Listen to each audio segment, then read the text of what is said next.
Welcome to People Doing Good for Others.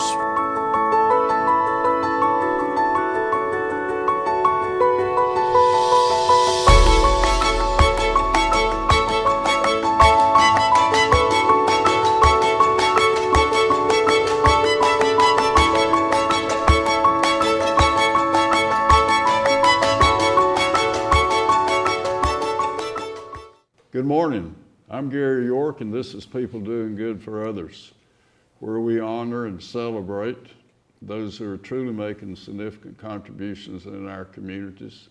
And again, thank you for being with us today. I want to thank Wilkes Communications also, and River Street Productions and 100.9 WIFM for this opportunity. My featured guest today is Tom Horner. He's the District 34 District Attorney of the state of North Carolina. He's responsible for folks that are in counties nearby here: Ashe, Allegheny, Wilkes, and Yadkin. And he's been here almost 20 years, and a person who's from Charlotte, went to Furman, Campbell Law School, loves to hunt, and he's also a wonderful state football official with the state of North Carolina and called a championship game a couple weeks ago. So good morning to you. Good morning, Gary. Thank you very much. Glad to be here. District Attorney. A little bit about growing up in Charlotte and that track, if you will. Well, like you said, I grew up in Charlotte. My dad was an engineer for DuPont. And I was very fortunate that the high school that I went to had a mentoring program. My senior year, I had an opportunity to go work at the DA's office in Mecklenburg County and also for a federal judge. And there are no attorneys in my family. That kind of intrigued me. And then once I got to the DA's office in Mecklenburg and kind of saw how the day-to-day operations were going and what they were doing as far as their job, it just really inspired me to go to law school at some point in time and to become a prosecutor. So Tom Horner, you were called early on, even before you got out of high school, to your long-term career. Right. Yeah. Right. You know, I didn't have the opportunity once I graduated from law school to go immediately to a DA's office. I tried. Unfortunately, in the area that I kind of wanted to settle, which was around the Mount Airy, Elkin area, there were no job opportunities in the DA's office at that time. So I ended up going into private practice with an attorney out of Elkin when I graduated. And shortly thereafter, an opportunity in a DA's office came available, and so I jumped at the chance. Okay. Just go right up forward, if you will, about the DA, the scope of it, and what all happens, and when did, well, let's go back to being elected first. Okay. All right, let's talk about when you took that step, if you will. Well, that step kind of was precipitated by a series of unfortunate events. At the time, I was working in the DA's office for Randy Lyon, who, in my opinion, was probably one of the best prosecutors that I've ever had an opportunity to work with or work for. And it was about the time that he was filing for re-election. I was actually considering running for district court judge, and he committed suicide. That precipitated the long and the short of it. That ended up causing me to seek the appointment. Bern Harding, who had been in that office for a long time, who was the senior ADA in that office, got the appointment, but I ended up running against her in a primary and winning. I won in 1998 and was appointed January 1, 1999. Okay. And you've, every 4 years you run. That's correct. That's right. And I just finished my 20th year. 20th and year. I got sworn in about an hour and a half ago. Yeah. For my 6th term. Now, who would do swearing in? Well, it can be any judge or a clerk of court anyone who can administer oaths. It could be a magistrate. But in this case, I asked Judge Brooks, who was a district court judge, to swear me in. Bill and I have been close friends ever since I started practicing law, and it was an honor for him to swear me in and the rest of my office. Tom Horner, tell me about the relationship. You choose district attorneys that work with you, the prosecutor. I do. And what is that responsibility about what you or your assistants will do in the courtroom? Is it a ticket's been given to someone, and so you're the stand behind guy for the person who wrote the ticket? Is that the way it works? Well, yes. The long and the short of it is the answer to that question would be yes. You're talking about, when you're talking about a speeding ticket, that's an infraction, and that is usually handled in district court. I have 9 assistants who work for me, Okay. and they're broken down by district and superior court, and they're also broken down as to the counties. I've got 4 counties in the district, and when I first got started, we had no satellite offices in any of the other 3. The main office was in Wilkes. There were no other offices anywhere else. And one of my goals was to establish satellite offices where the different law enforcement agencies would have a go-to person.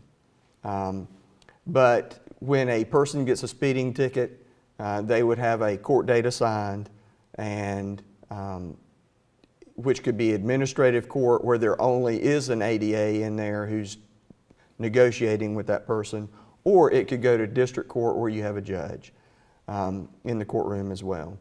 But yes, we are the person, the intermediary who's working or dealing with the public and determining what offer will be made in that case and potentially a resolution to the case. Share with us again the district versus superior court. Well, district court is the court of original jurisdiction for misdemeanors. So any misdemeanor that is charged will be tried initially in district court. Then that is also where the initial setting for felony cases will be. Typically, certain class felonies will only have a probable cause hearing, potentially in district court. You can actually take pleas on certain lower level felonies in district court, as opposed to superior court, which is where all the court of original jurisdiction for any felony is superior court. Okay. And then any misdemeanor that is appealed will go to superior court and will be disposed of there. Okay. How many will there be cases? You have any idea how many cases will be, and you guys will go through in your district in a year? You know, I don't have an exact number. I know that we have a high volume of cases that are naturally disposed of in district court. There are so many more cases because there's so many more misdemeanors charged. So we're taking care of a large volume of cases in district court every day. That's why I have more assistant DAs assigned for district court. And that also gives us an ability to focus more on the serious cases that we have in superior court to try. And I've got some outstanding assistant DAs who are in you have 9? superior court. I have 9. 9.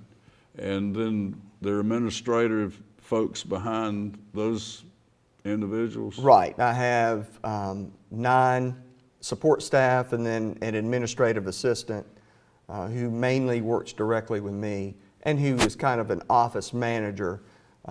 So I have a pretty large office at this point. Do you, are you actually in the courtroom yourself? Yes. When I first became DA, I was still relatively young, and I decided at that point in time that I wanted to carry a full caseload. I enjoy being in the courtroom. I enjoy trying cases, and I have maintained that for 20 years. Okay. So Still you're relatively young. You're close to the action then. Yes, Yeah. yes, and I enjoy trying cases. I enjoy being in the courtroom. That's part of the athlete in me that's still competitive, and so I still enjoy doing that. Okay. Tell us about your family.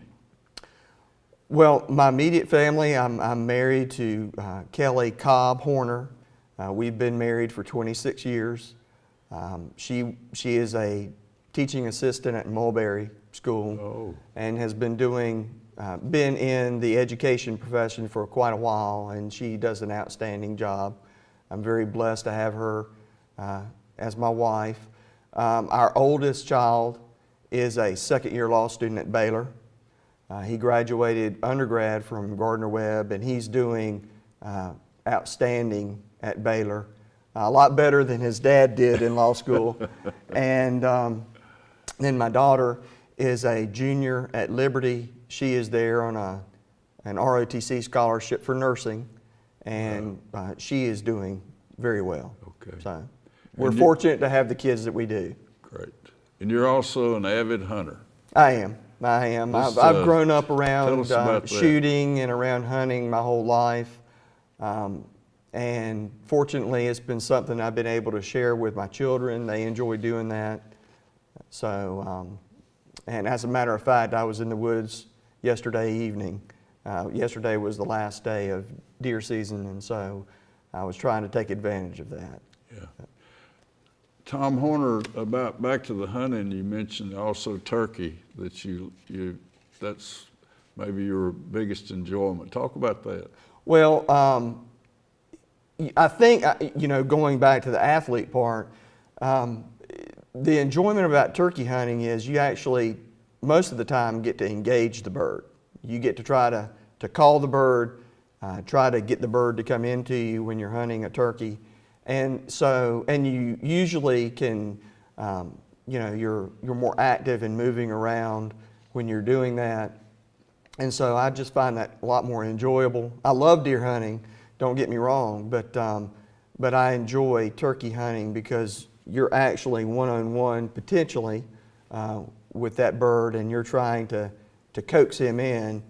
Does that mean get him close enough that you can shoot? Right. Is that the way that works? Right. When you're deer hunting, it's not uncommon that you're taking a pretty long shot with if it's rifle season with a high-powered rifle, and so you're pretty far away potentially when you're shooting a deer.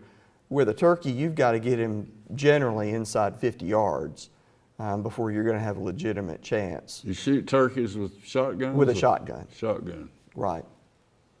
A little bit more about the buckshot, or? It's a form of buckshot. It's a turkey load that's custom made for hunting turkey. Okay. But like I said, you've got to get that bird up close and personal before you're able to. Will you stay out there all day, or how does that work about turkey? It just depends. It depends on kind of what scheduling is. I've got a day job, and so that dictates kind of how often and the regularity about me being able to get out in the woods and hunt. But on a Saturday, if I'm hunting on a Saturday, then typically I'm going to be out there all day. Do we have lots of turkeys in North Carolina? Oh, we're very blessed. We're very blessed in this area to have the turkey population that we do. Unfortunately, one of the things that has made that a little bit more difficult in the turkey hunting and in deer hunting was the introduction of coyotes. And we have quite a population of those around here now.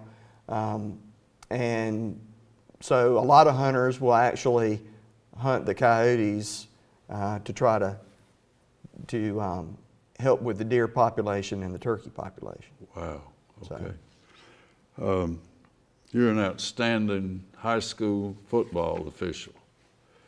Well, I appreciate you saying that. Well, you are. You were yes. chosen to be in the elite group that calls state championship games. Right. How'd you get involved in that? Well, my, my father-in-law, Rusty Cobb, was a high school football referee forever. And he's kind of started putting the pressure on me when I started dating his daughter. And when we got married, he really exerted the pressure on me. And being an ex-football player and an ex-athlete from high school, you know, you always have an interest, and it actually got me out on the field, involved in the sport, and so I really enjoyed it. And I have kind of stuck with it for the past, really 26 years. So. Our audience would be curious of how things work. Just give us an idea of you join the association and how things happen when you started. Well, it's kind of a process. In high school, you start by going to a local clinic. When I first got started, the clinic was in Elkin. Okay. And you go to you begin going to the clinics in early summer. You go once a week. Usually you're reviewing game film, you're going through the rule book, you're doing practical experiences to help you understand exactly what officiating is about. In addition to that, you have to take an exam every year.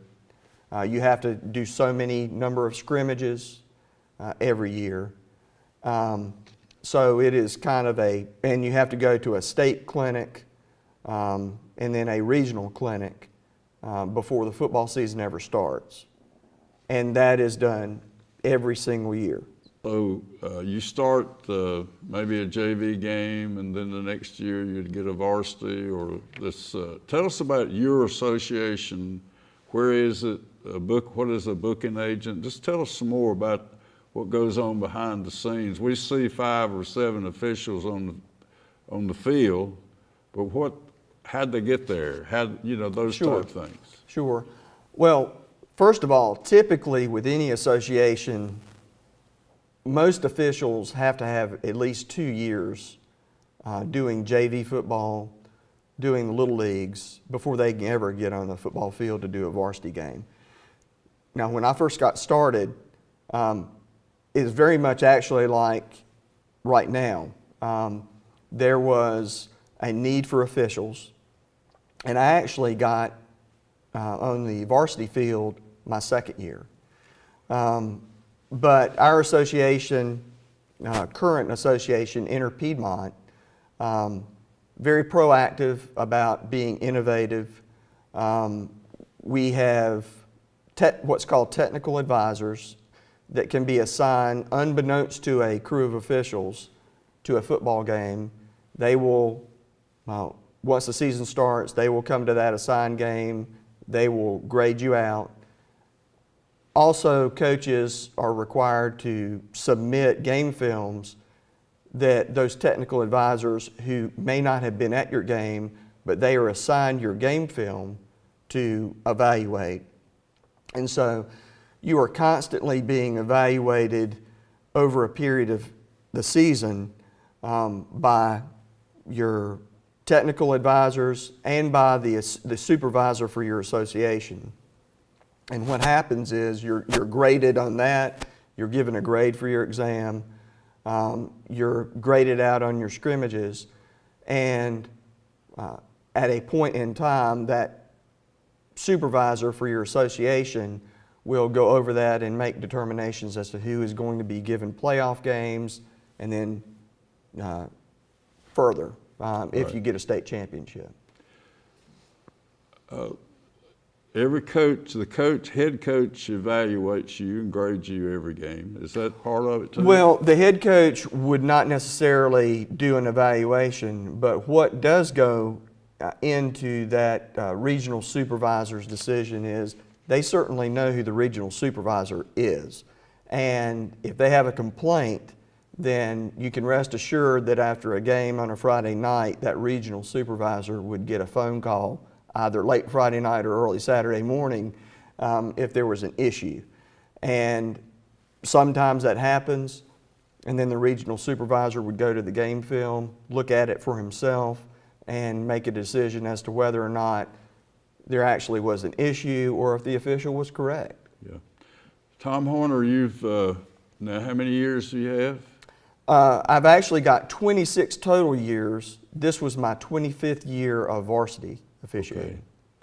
Okay. There's a certain protocol with, say, a regular season, you have 5 officials. Tell me about when do you get to the stadium? When do you dress? And I want you to talk extensively about a pregame. Okay. During the regular season, we're required to get to the game site no later than 6 o'clock. So an hour and a half, in a varsity game, an hour and a half before the game.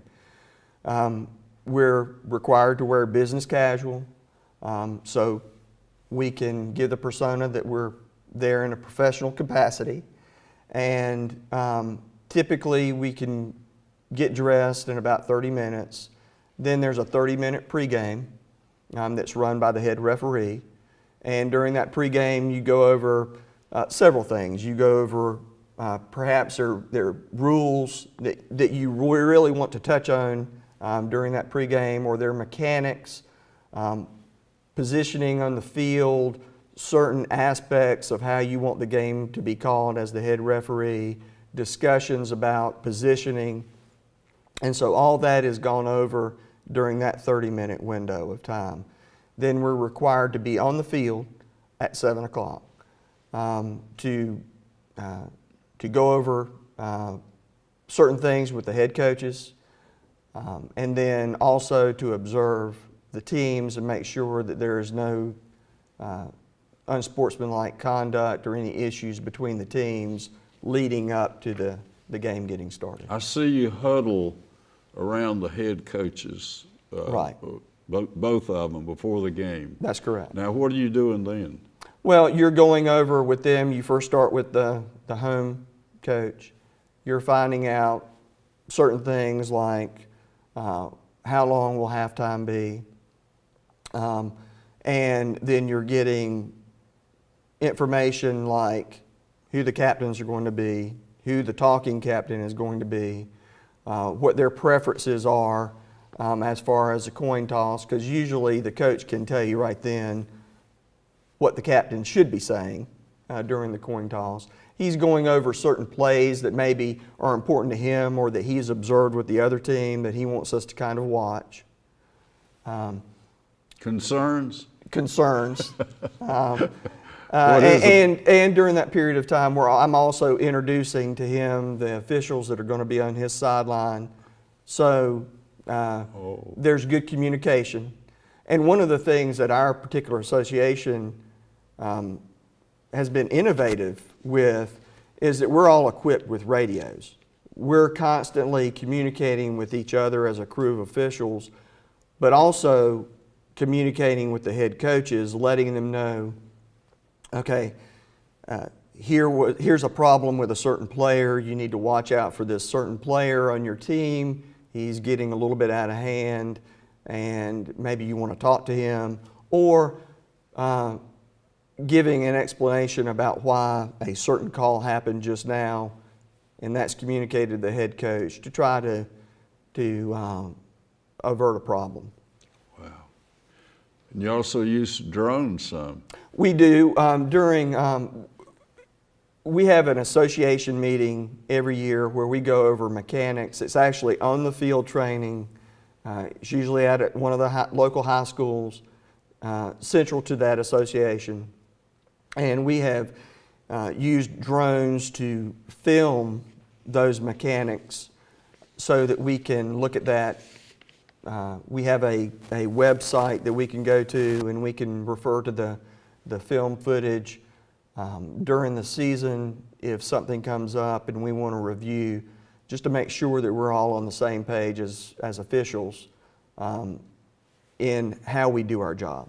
We want to be as uniform as possible, and that's why it's important that we have all this training and these meetings and look at film.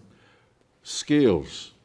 An official that, to say the pro, the one that's, and also as a referee, you wear the white cap. I think we need to make sure that that's the leader of a crew. Right. For the most part, the head referee is the leader of that crew. He's the one who's going to be communicating with the head coaches directly if an issue comes up. He's the one who's going to be making sure that the penalties are administered correctly, or if there are any issues that come up during the game, how to manage those issues. But like I say during my pregame, we're all a crew. We're all a team, just like the other two teams that are out there on that field competing. We're just as much of a team, and it's not up to the head referee to dictate what that crew of officials does. We need to all make sure that we get it right. We all should invest in each other and make sure as a team that we get whatever penalty or administration of those penalties correct. The guys and women that have that move to the top, what are some of the basic skills? What is a person, if you're in a great crew, your guys are, they have patience, or what do they do? Well, the first thing is they have good communication skills. They have good communication skills with each other and with the coaches. Wow. That's number one, because if you don't have that, then you're going to create an environment and a situation that's more adversarial than it needs to be. Oh, okay, got it. And so that's number one. The second thing is that they have good judgment. Judgment. And that they can take those rules and apply them in a way that is sound, that is not too heavy-handed, and that is positive towards the total administration of that game. In other words, you don't necessarily want somebody who is a nitpicker, who is calling every single foul, because let's face it, in every play, in any given play, we could be throwing the flag. Right. But those coaches, those players, those fans, they don't want to see us out there throwing flags. They're not there to see us. Right. We need to be as invisible, actually, as possible. Invisible, that's a great word, Tom. Right. Thank you for that, invisible. Let's talk about the Mecca, if you will, your championship this year. You were the head referee for a state championship game played at Carter Finley Stadium. Tell us about that. Well, it was a great honor, first of all. I've had an opportunity to be in a championship before, but when I had the one in 2004, I was a back judge. And so, you know, you're always striving to get that state championship. And to be honest, I have not been a head referee, but I think 6 years. And I've worked hard. And so it was nice to get that phone call from my regional supervisor saying that that I was it. Wow. What was also nice was, you know, during the course of the year, you work with different officials. Our association is very big, and you work with different officials over a period of time. And so I knew all the guys that I was being assigned with, and I couldn't have picked it any better. Wow. So the confidence level appears to me to be a very significant part of working together, is that we trust one another. Sure. I mean, like I said before, you're a team. Yeah. And anyone who has been in competitive sports, at times they've been on teams that they may not have been very good, or they may not have liked everybody who was on that team. So you want to have confidence in the fact that the guys you're working with are good. Right. And I certainly did that in the championship game. Tom, Okay. you brought a commemorative football with us. Let's pick it up and let's talk about it. Well, Gary, you're exactly right. This was a commemorative ball that was presented to each official who refereed in the state championship game at Carter Finley. It was presented by the North Carolina High School Athletic Association.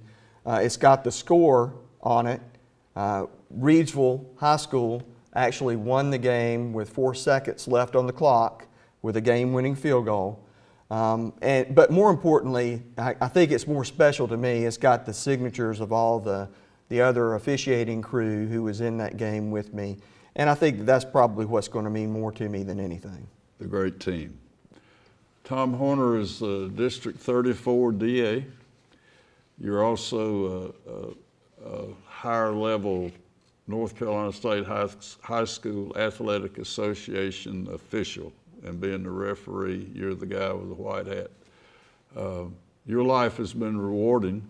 You are happy in the things that you do. Just end with your feeling of gratitude that you work hard and good things have happened for you. Well, I've been very blessed throughout my prosecutorial career, from the standpoint of people that I've learned from assistant DAs that I've worked with and learned from, and from the elected DAs that I've worked with and learned from, to the people who I've had an opportunity to work for me. And this district is very fortunate to have the quality of the people who work in the DA's office trying cases day in, day out. And I've been very blessed as far as an official, working with the people that I've had an opportunity to work with, being at the schools that I've had an opportunity to officiate at. And so what happened a couple of weeks ago at Carter Finley Stadium was just the icing on the cake, and I'm very fortunate to have had that happen. I've been talking to Tom Horner today, and he's outstanding in a lot of different ways. And I want to thank Wilkes Communications and River Street Productions and 100.9 WIFM for this opportunity. And I hope you'll do this again for us soon. Thank you very much, Gary. Thank you. Bye-bye.